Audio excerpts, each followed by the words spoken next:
Your phone buzzes, you feel Your phone buzzes, you feel it before you even look. Your hand is already moving. You didn't decide to check it. Something older than you made that choice. That reflex feels modern. It isn't. The real answer is far stranger. What's actually happening in your body right now is 300,000 years old, and it has almost nothing to do with technology. Think about the last time you checked your phone for no reason at all. No notification, no sound. You just felt the pull. Your thumb moved on its own. You unlocked the screen, looked at nothing new, and put it back down. Strange, isn't it? You weren't looking for information. You were looking for something else entirely. To understand what that something is, you have to go back. Not decades, not centuries, hundreds of thousands of years, to the small bands of early Homo sapiens moving across the grasslands of Africa. Survival for them depended on one skill above all others: noticing change in the environment before it noticed you.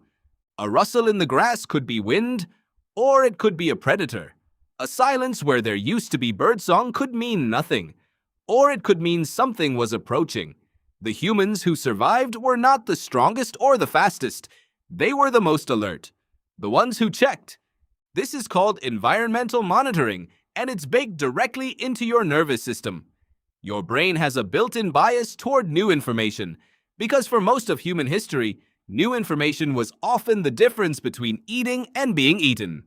Neuroscientist Jaak Panksepp spent decades studying this exact mechanism. He identified a core emotional system in the mammalian brain that he called the seeking system.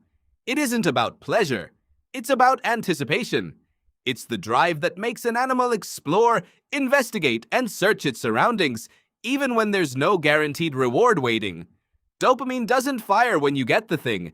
It fires when you go looking for it. That distinction matters more than it sounds like it should. Your brain doesn't reward you for finding something new on your phone. It rewards you for the act of checking. The search itself is the payoff. The notification is almost beside the point. Does that sound familiar? Now picture your ancestor again, standing at the edge of the savannah. Every few minutes, without thinking about it, their eyes would sweep the horizon. Not because they expected danger every time, because the cost of missing danger once was too high to risk not checking. Evolution doesn't reward comfort. It rewards vigilance. Fast forward to today. You don't live on a savannah. You live in a world with almost none of the threats your ancestors faced. No lions in the grass. No sudden silence that signals a predator's approach. But your brain doesn't know that. It's still running the same software, and your phone has become the modern equivalent of that horizon. Every notification mimics a rustle in the grass. Every red badge mimics a silence that might mean something. Your nervous system can't tell the difference between a genuine survival cue and a like on a photo. It responds to both the same way. Check now, ask questions later. Psychologist B.F. Skinner demonstrated something related to this back in the 1950s using pigeons and a lever. When the pigeons received a reward every single time they pressed the lever, they pressed it occasionally. But when the reward came unpredictably, sometimes after one press, sometimes after 20, the pigeons pressed the lever compulsively, far more than when the outcome was guaranteed. This is called a variable ratio reinforcement schedule, and it produces the strongest, most persistent behavior loop known in behavioral psychology. Your phone runs on exactly this principle. You don't know when the next interesting message, like, or headline will appear. Sometimes it's immediate. Sometimes there's nothing for hours. That unpredictability isn't an accident of design. It's the same mechanism that kept a pigeon pecking a lever thousands of times an hour. It's the same mechanism that kept your ancestors scanning the horizon, because the reward, spotting danger or opportunity, could come at any moment or not at all.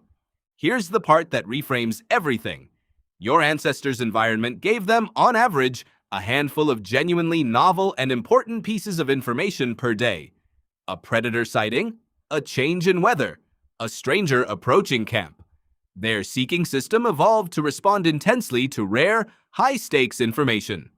Your environment gives you hundreds of pieces of new information per hour.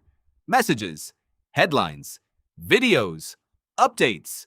Your seeking system, the exact same one your ancestors had, has no ability to distinguish between rare and important versus constant and trivial. It just knows something changed, and something changed is enough to trigger the check. This is why the pull to look at your phone doesn't feel like a choice. It isn't one. Not really. It's